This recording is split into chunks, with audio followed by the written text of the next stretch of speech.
Primeramente, agradecidos con la aceptación de la serie de 13 lugares abandonados y tétricos de Venezuela. Y en correspondencia a la recepción de estos videos, traemos una cuarta parte de sitios que no se habían mencionado antes y que con el apoyo de ustedes en los comentarios, reunimos y los traemos a mención en este metraje. Estos 13 lugares han sido abandonados o dejados a la desidia por distintas razones, algunas desconocidas y otras inquietantes.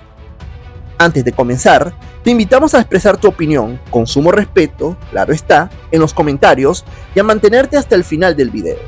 Sin ahondar en introducciones, traemos la cuarta parte de los 13 lugares abandonados y tétricos de Venezuela. Número 1. Templo San Felipe Neri, Maracaibo. Iniciamos este conteo con una iglesia que en sus tiempos era emblemática en la capital zuliana, Maracaibo, cuya construcción data de la primera mitad del siglo XIX. Se cree que la construcción inició en 1806, finalizando sus obras en 1835, específicamente el 25 de mayo de ese año, cuando fue bendecido por el párroco José de Jesús Romero. Ahora bien, cuando se procedió a construir esta iglesia, eligieron una antigua casona que se llamaba Las Tenerías, que le perteneció a la señora María Josefa de la Colina, viuda de Auder.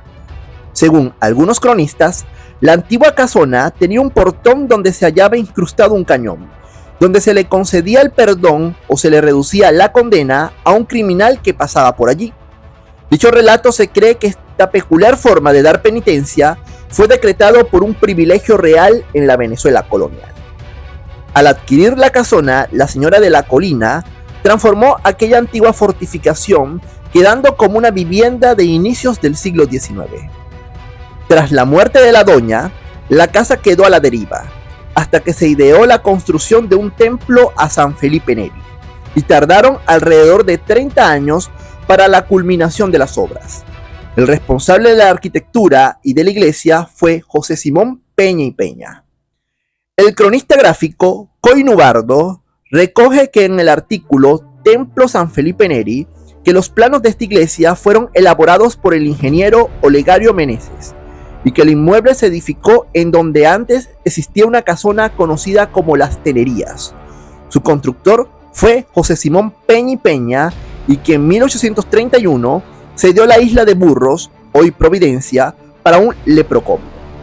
En 1922, el empresario zuliano Don Manuel Belloso compra estos terrenos con el templo incluido y los dona a la diócesis de Maracaibo.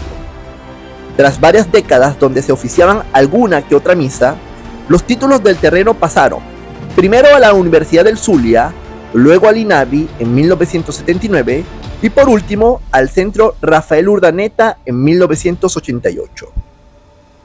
Pese a ser declarada como Patrimonio Histórico Nacional en 1960, según Gaceta Oficial Decreto número 26.320 y como Monumento Histórico del Zulia en el año 2004, el templo está en abandono, sumado a deterioros en su infraestructura, debido al paso de los años, inclemencia del clima y la poca disposición gubernamental, tanto regional como del Ejecutivo Nacional, de mejorar este histórico monumento no solo de la entidad zuliana, sino de Venezuela.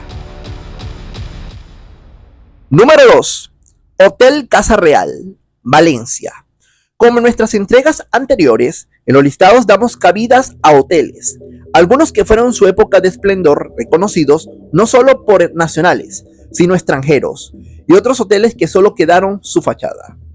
Con esta última afirmación, debemos hacer mención al Hotel Casa Real de la ciudad de Valencia, capital del estado Carabobo. Aunque en algunos casos es conocido erróneamente como Hotel Hilton de Valencia, esta estructura nunca ha sido propiedad de la prestigiosa cadena hotelera, sino su verdadero dueño, o al menos del que se sabe, es Oturbenza, empresa filial de la antigua aerolínea Avenza, del que fuera dueño la familia Bulton, muy reconocida en el país. Con respecto a su construcción, se ideó a finales de los 80 para ser un complejo hotelero, que tendría inicialmente 200 habitaciones, hasta que se ideó expandirse para las 230 habitaciones. Sin embargo, Los retardos tanto económicos por la crisis financiera en los 80 hizo que la construcción del hotel se retardara, lo que sería una crónica de una muerte anunciada para este innovador proyecto. Para la construcción del hotel Casa Real se contó con la amplia experiencia del arquitecto Carlos Brimdour, quien tomó la iniciativa para los años 90. Sin embargo, una cascada de situaciones como la demora de los permisos ecológicos y ambientales de la Alcaldía de Valencia, sumado a la crisis económica de 1994, hicieron que el proyecto no viera luz con la emisión de este video. A pesar que no se finalizó su construcción, el hotel pasaba de dueños hasta ser adquirido por un grupo español del que se desconoce su identidad, quedando el hotel en un lugar siniestro, lleno de vegetación y ruinas de lo que parecía un proyecto prometedor con una amplia vista elegante de la ciudad de Valencia. Número 3. El Palacete de Loyola, Maracaibo. De vuelta a Maracaibo, nos adentramos a otro lugar que de estar arreglado mantendría el glamour que lo caracterizó en sus buenos tiempos. El Palacete de Loyola tiene una historia inquietante y a la vez particular. Su primer dueño fue un comerciante antillano que se estableció en Venezuela a comienzos del siglo XX. Este comerciante llamado Joshua de Castro Gómez, oriundo de Curazao, comenzó con un pequeño emprendimiento de telas, hasta que en 15 años era dueño del tranvía de Maracaibo. Con su fortuna y acompañado de un gusto peculiar, decidió construir una mansión para vivir en 1926, donde residió por algunos años. Sin embargo, la dictadura gomecista, como fiel a su estilo de acaparar todo como un gobierno autoritario, puso sus ojos en el tranvía de Maracaibo, y tras presiones, el señor Da Costa Gómez abandona el país para no volver, dejando todo, incluyendo esta espectacular mansión. Con respecto a la mansión, pasó por varios dueños. En primer lugar, tras la partida del empresario antillano, esta vasta estructura lo ocupó el presidente del estado Zulia, cargo que se le conocía anteriormente al gobernador Vicencio Pérez Soto hasta 1935. Posteriormente, el inmueble fue adquirido por el Banco de Venezuela hasta ser comprada por un alemán y la convirtió en un colegio en 1938. Para comienzos de la década de los 40, la propiedad fue adquirida por la familia Quintero, quienes fundaron la primera sede del colegio La Presentación. Luego pasó a ser una organización por los jesuitas de la Orden San Ignacio de Loyola, donde adquirió el seudónimo del cual se le conoce en la actualidad. Para los años 60, pasó a ser una sede temporal del Instituto Comercio de Maracaibo y en 1965, hasta mediados de los 70, en la Escuela de Artes Plásticas Julio Árraga. Finalmente, la propiedad volvió a la custodia de los Quinteros, pero sin un dueño fijo que se encargue de esta mansión. En años recientes, se especuló de una restauración que, por cierto, nunca llegó, y el Palacete de Loyola está a la buena de Dios, y sin ningún doliente que vele por un arreglo total de esta majestuosa mansión. Número 4. Capilla Nuestra Señora de Lourdes, Caracas. Otro protagonista de este top es una iglesia que posee una historia tan turbia como real, y que gracias a esa anécdota tenebrosa, manchó esta estructura religiosa siendo un lugar de fuerzas negativas y oscuras. La Capilla Nuestra Señora de Lourdes se ubica en las inmediaciones del Parque El Calvario, en la actualidad Parque Ezequiel Zamora de Caracas. Su construcción data de 1885, siendo inaugurada durante el gobierno de Joaquín Crespo. Su creador fue el arquitecto Juan Hurtado Manrique, quien ideó un complejo urbanístico recreacional llamado Paseo Guzmán Blanco, del cual también contaba con el proyecto del Arco de la Federación.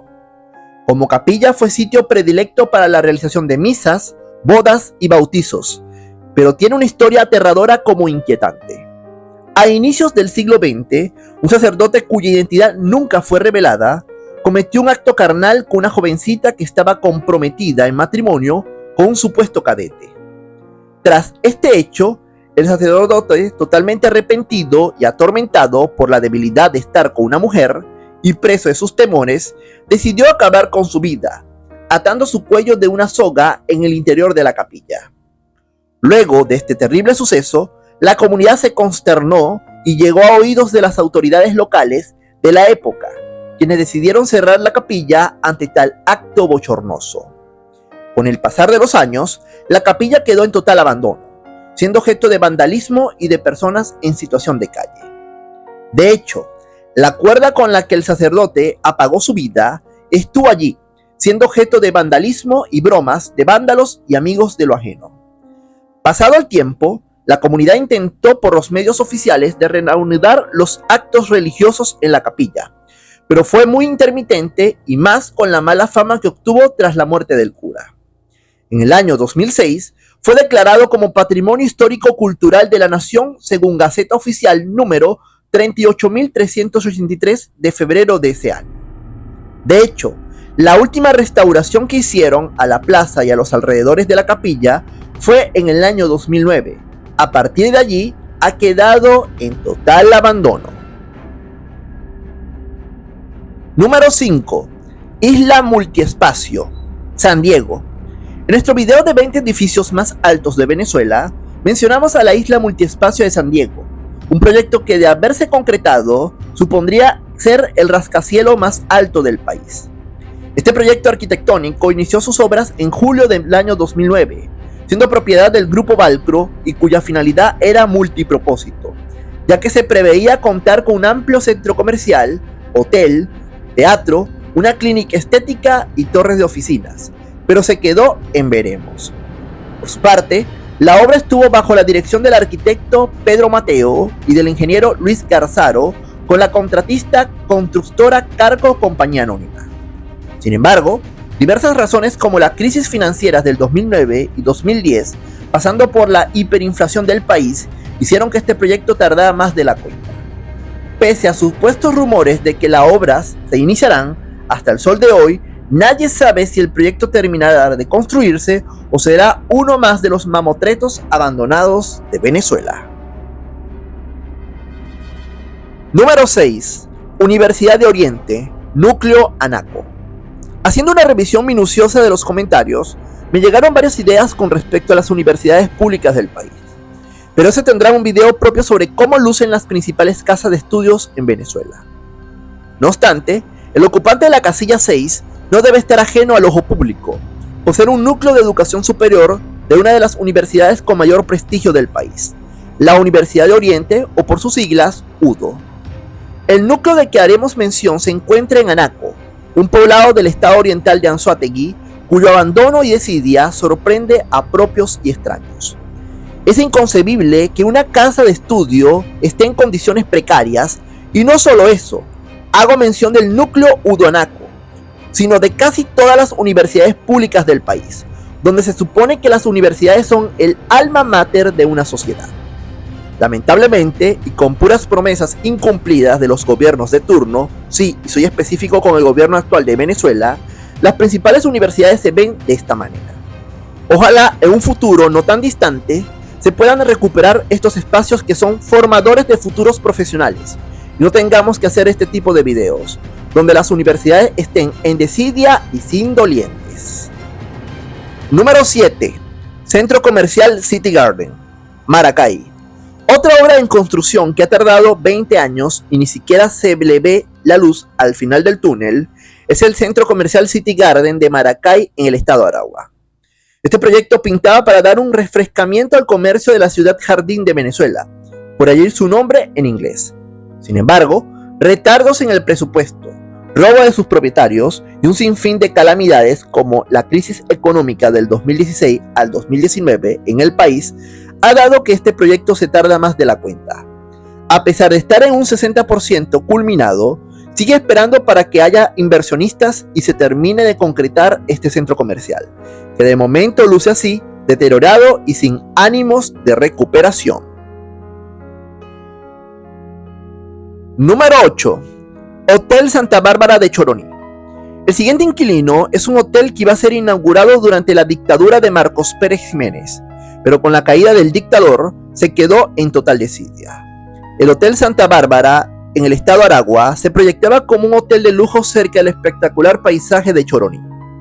Pese a ser un proyecto que empezó sus obras, se desconoce quién fue el arquitecto y sus colaboradores responsables y cuándo comenzaron las construcciones.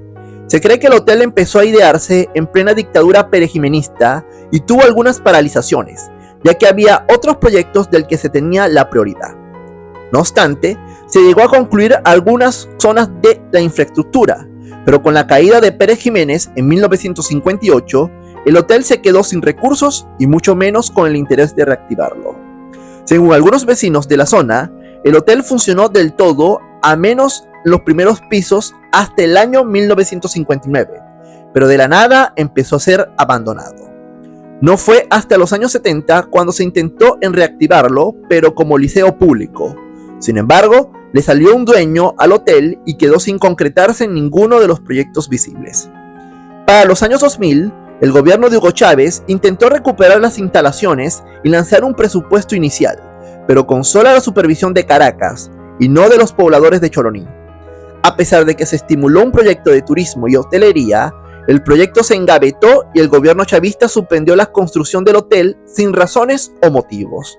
Recientemente, con el gobierno de Nicolás Maduro, se intentó recuperar el espacio, pero las promesas fueron incumplidas como siempre. A la final, el hotel quedó sin dolientes, abandonado y siendo testigo de la anarquía reinante donde el vandalismo se hace presente, como en todas las estructuras abandonadas. Número 9. Antiguo teleférico Caracas-Macuto, La Guaira. Para el puesto 9 ubicamos el antiguo teleférico Caracas-Macuto, haciendo una mención específica a la antigua estación Galipán o El Lirón. A pesar de estar años en abandono, este proyecto llegó a ser uno de los más innovadores en su tiempo y fue de gran visión para el dictador Pérez Jiménez. Este teleférico fantasma tuvo una notoriedad en la segunda mitad de los años 50, cuando el propio dictador tuvo su cabina VIP durante la inauguración. La inauguración de este antiguo sistema en pleno corazón del imponente Cerro El Ávila fue en 1956, cumpliendo sus funciones hasta 1977, que por razones desconocidas dejó de operar, privando de un transporte a los habitantes de Macuto quienes subían a Caracas. Pese a los intentos de reapertura en 1986, funcionarios del sistema teleférico inspeccionaron los equipos y la infraestructura de las estaciones, concluyendo que no era apto para ser operativo. Por su parte, este antiguo teleférico contó con 4 estaciones: Galipán, Lirón, Ávila, Lomas de Caballo y El Cojo, donde cada cabina tenía capacidad para 25 personas. Tras años de abandono, el ambiente telético de estas estaciones le dio un toque de horror, siendo también objeto de historias de actividad paranormal y de terror nocturno. Número 10. Tren Puerto Cabello La Encrucijada. Un elefante blanco de esos que se prometen y no se cumple, es ocupante de la casilla 10, y no es para menos, ya que sigue quedando en una de las cuentas pendientes del chavismo. En una de sus interminables cadenas, el otrora presidente Hugo Chávez manifestó de crear un tren para permitir descongestionar la autopista regional del centro, pero todo quedó en la deriva. Cuando solo se cumplía el 42% de las obras, como si nada, se paralizaron sin razones y mucho menos explicaciones.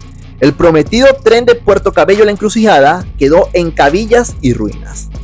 Para la administración chavista se esperaba que el tren se inaugurara en el año 2018, pero el presupuesto de unos 4.9 millardos de dólares no se vieron reflejados en la culminación de la obra, pero tal vez en los bolsillos y cuentas bancarias de los políticos corruptos.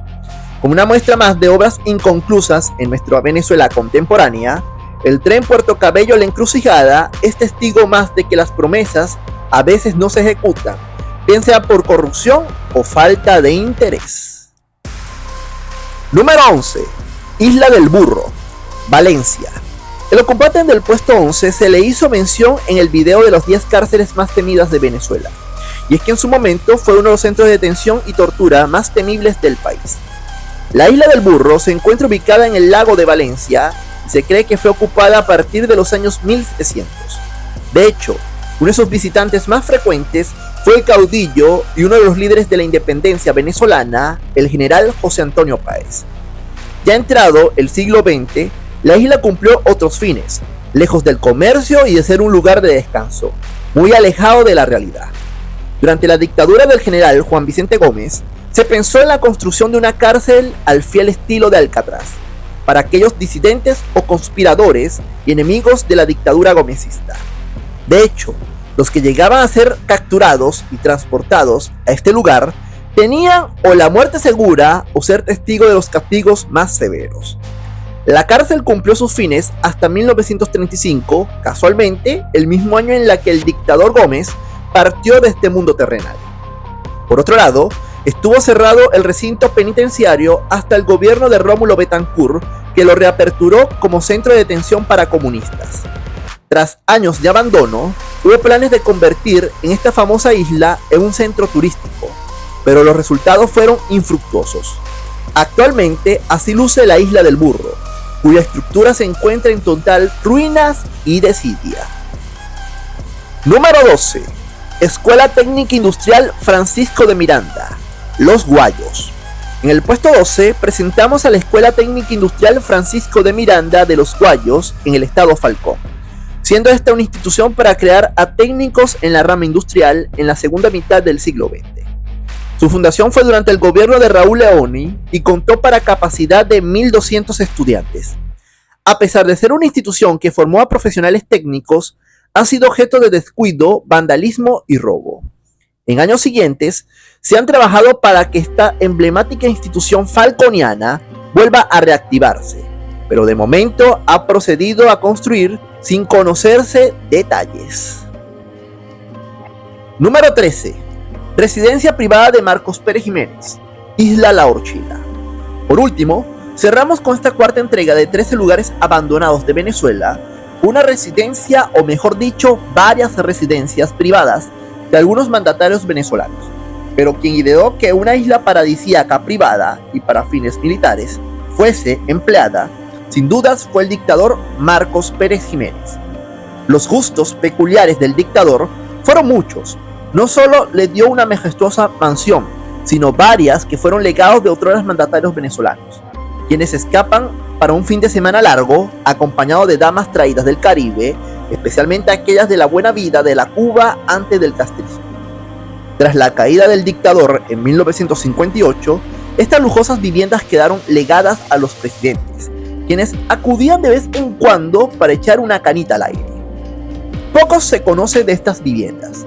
Algunos creen que quedaron abandonadas y otros dicen que siguen funcionando, pero para los jerarcas chavistas. De La Orchila hay muchos cuentos. De allí fue rescatado el difunto Chávez cuando ocurrió la intentona golpista del 11 de abril. Y también partió el dictador Pérez Jiménez rumbo a un exilio dorado. Como dato curioso, para acceder a estos paraísos de La Orchila, debes tener un permiso de la Armada o del Ejército venezolano, o ser un familiar o íntimo de algún jerarca chavista. De resto, nos queda solo la imaginación de lo que esconde esta isla, que solo es privilegiada para un grupo. Comenta acá abajo qué otros lugares abandonados deben ser incluidos en una posible quinta entrega. Te invitamos a disfrutar de nuestras otras entregas de la serie 13 lugares abandonados y tétricos de Venezuela en el comentario fijado. Te dejamos los enlaces directos a este material. Si te gustó el video, dale me gusta, comenta y compártelo en tus redes sociales. De esta manera nos ayudarías mucho en esta comunidad de YouTube. Síguenos en nuestros perfiles oficiales y en nuestra web oficial de docerinteractivo.com.